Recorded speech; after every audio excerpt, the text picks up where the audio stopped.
I was reading some materials. I didn't realize na lolo mo ang napakabait at napakadakilang Jaime Licauco. Yeah. We didn't talk about it. I knew him because I did a couple of interviews with him. Yeah. Oh, what a nice guy. Yeah. Totoo. Paranormal expert. Yeah. May natutunan ka? How was it being with your lolo? Anong degree ang pagiging lolo ni Jaime Licauco I sa'yo? think he's the type na mahilig magkwento. No, I mean in terms of relationship. Yeah. He is the father or the uncle? My dad's dad. Oh my God, so direct. Yeah, direct Oo. talaga. Okay. Napakabait ng lolo mo. Yeah. Napakabait. Ano yung hindi mo malilimutan mga karanasan kasama ang lolo mo?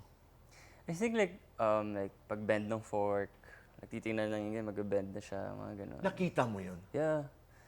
Power of the mind, you know. Right. Tsaka like, kunwari yung mga toothpick, napagalaw niya, na parang something like that. Siyempre, pag bata ka, Tito Boy, yun na naman yung makapansin mo, yun maalala mo.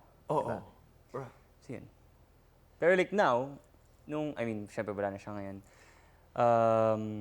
Nung tumanda na ako, I really tried my best na to pick up something from him.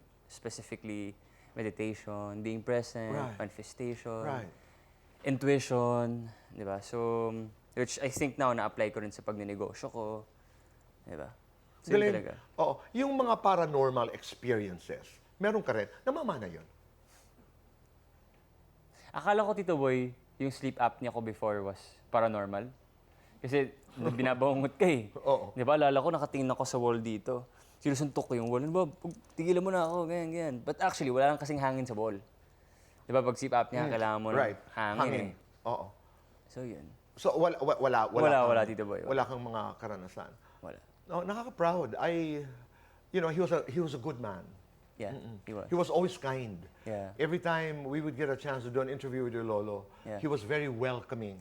And super smart. And funny and smart. Yeah, Diba? super witty. Grabe. As in, siguro like before he passed, every day he would text me siguro like kwentos about his life, and you see how witty he is and how smart he is. Anong hindi mo malilimutang kwento na sinabi niya?